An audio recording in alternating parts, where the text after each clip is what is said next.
Hey guys, welcome to this week's video. For this week, I am continuing my series of doing characters based on this little palette called Prismic Spray by Daphinieoverapollo, who's a dear friend of mine.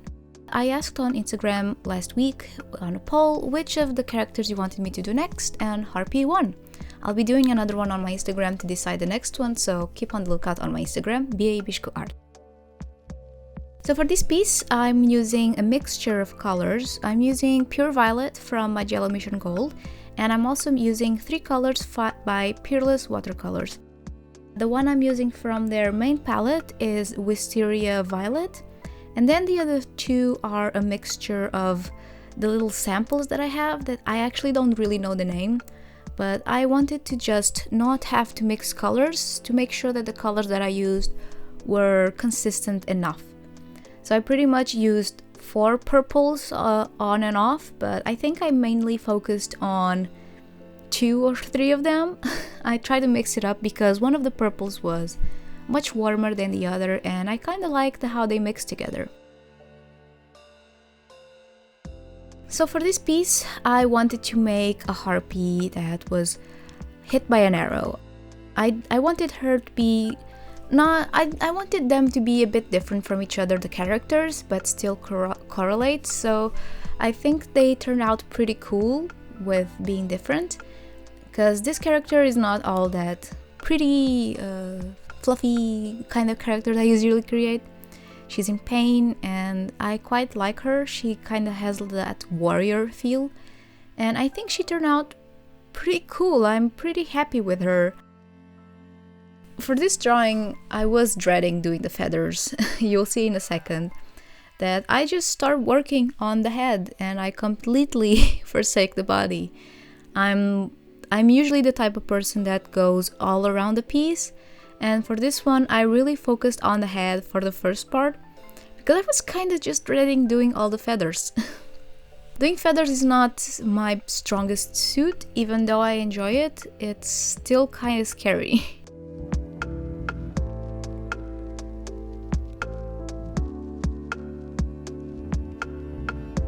So it was really cool also to see that my Jello and Peerless watercolors actually mix pretty well. I had never used them with another watercolor, the Peerless. I usually always use them on their own, and it was really cool to see that they actually mix very nicely.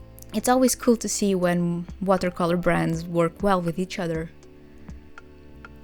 And so one thing I also really liked doing in this character was to give her sort of a almost beak nose.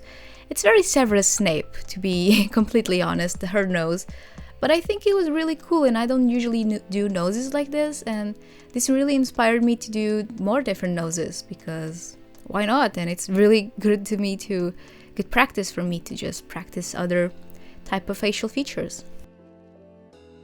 Her eyebrows are very inspired on owls and that kind of birds, and her hair, I kind of wanted her to be short hair because for me it was more practical in terms, I just thought that if you're flying, it's better to have short hair. I tried to make it a bit sensical, like a bit logical for her to have short hair, but a bit crazy in terms of length, like very mismatched, like it would be cut off in battle or stuff like that.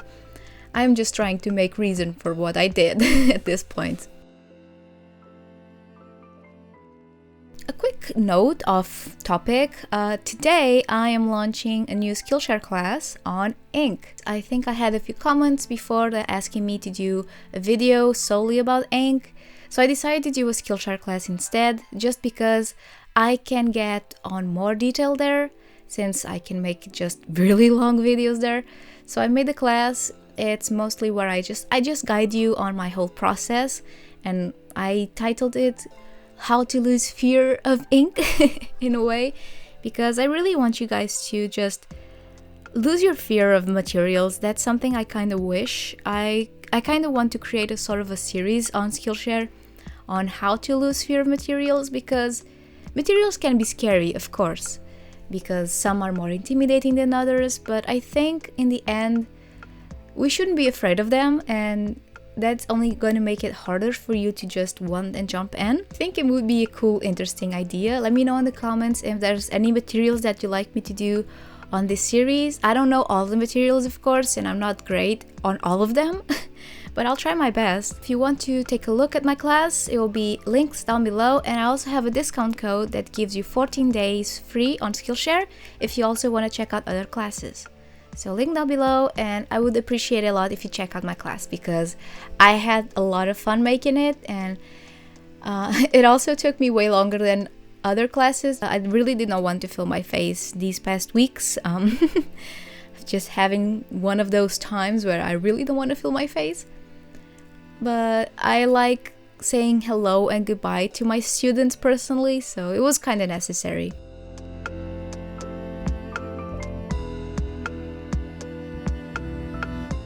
So by this point, I already started tackling the feathers, and for me, I sometimes have a different approach for feathers. I either sometimes go almost negative painting, and sometimes I try to just create the base of the structure with lines, which was what I did in this video, in this drawing in this case. I did the sort of the structure, and then I just went with darker tones to give depth and to fill out some feathers. I'm not great with feathers, with wings in general. I really struggle with the structure of them, but it's something I would like to improve on someday. So I think I really want to just do some studies of wings on Pinterest. I'm sure that I'll find tons and tons of pictures that will help me.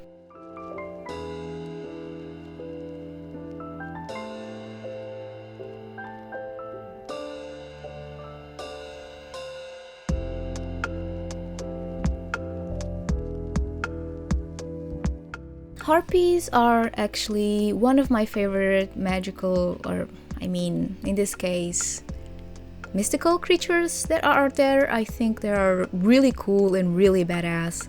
The other characters from this palette are Hag, Siren, Banshee that I have left. And I think the one that I'm fearing the most is Banshee, just because Banshees usually involve very distraught. I mean, at least to me Banshee, I might have to do some more research on imagery on Banshees, but for me, they're screaming, like they are in pain, they are in mourning, so I'm kind of fearing that one, but it might be really interesting to go for it. I have not drawn a Banshee before. Harpies I have done at least 3, counting with this one. One of them was actually one of my favorite pieces of gouache for a long time. I'll try and put it up on the screen. And I think that was the piece that I started to grasp gouache. I remember doing a few different things and being like, oh, this makes sense. So I have a fond memory of Harpies. So I'm really proud of being able to do this one again. And I really want them to just all be seated, just because it's easier for me to do details if they're like not as long. So most of the characters will be probably seated, except the Siren one. The Siren I'll probably just do the tail to fill out the space. But I'm really excited to do these as a series because just these two, the Nymph and the Harpy, already look so cool together to each other. So I can't wait to see the other 3, with being green, blue, and yellow.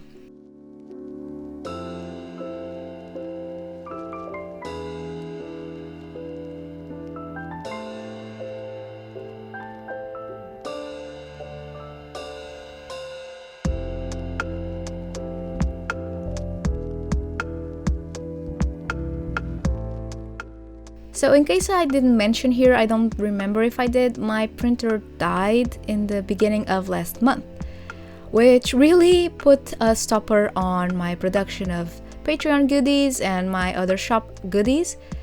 But I'm trying to save up some money for my new printer, and also I'm trying to make the best choice that I can with the budget that I have.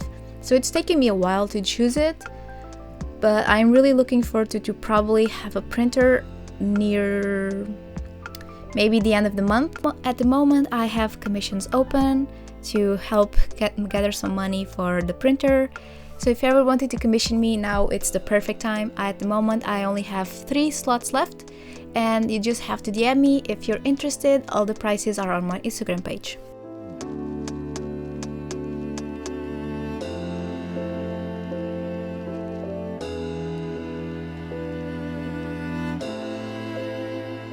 So here I'm just getting the sparkly bits ready, because for me the purpose of these pieces is to create the piece and then enhance it with the sparkly tone, since it was inspired by that palette. This purple is really cool. The palette has like all of these colors, and this purple is really cool tone. I have another purple by Daphine that's more gold in the mica, but I really wanted to keep truth to the palette, so I only use this one. But this purple is really cool. It's really shiny and it's thick. Like, this looks like it's in how do you call it when it's engraved, kinda, but the opposite. Like, it's almost has a sort of a texture above it. I really don't know how to explain it, guys. That's the problem of English being my second language.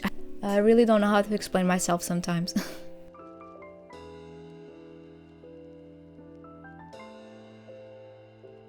I think this pigment really made a difference on the wings especially, and in the eyes. I think it really made the eyes pop, and the wings just made them look so cool, because I only added it to the tips of the wings, so it made it seem like it was part of her pattern of wings, so to speak. I also really like how it looked in hair. I basically added it everywhere. So everywhere that it was feathers, eyes, hair, and also in the arrows.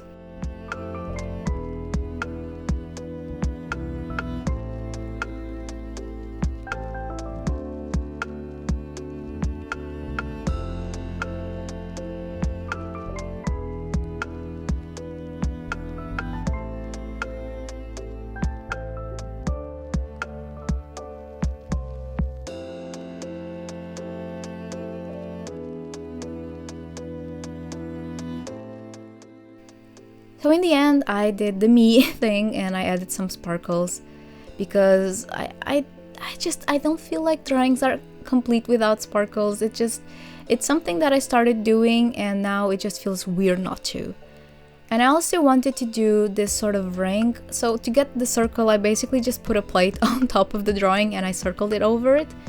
And then I did it by hand, which made it a bit wonky, but I really like how this looks, because it's just a way to fill out the space and more almost celestial. I really like doing these in digital. I do these a ton when I'm doing digital art, but for these I really wanted to do it, so I tried doing it by hand. It doesn't look awesome because it's a bit wonky, because I'm the type of person that I could have 2 rulers and still do a wonky line, but I really like how it looked and how it turned out. So the drawing is pretty much done. Thank you so much for being here and for watching this video. I hope you are enjoying this series so far. I'm having a blast and I can't wait to see the finished result with all of the prints done. I'm thinking maybe to sell the originals as well on my shop. If you're interested in that, be on the lookout. I might do a huge shop update on March with the originals and hopefully prints by then. Thank you again for being here. Please don't forget to check out my new SkillShare class, my Patreon, my Instagram, and all that good stuff. And I'll see you in my next video. Bye!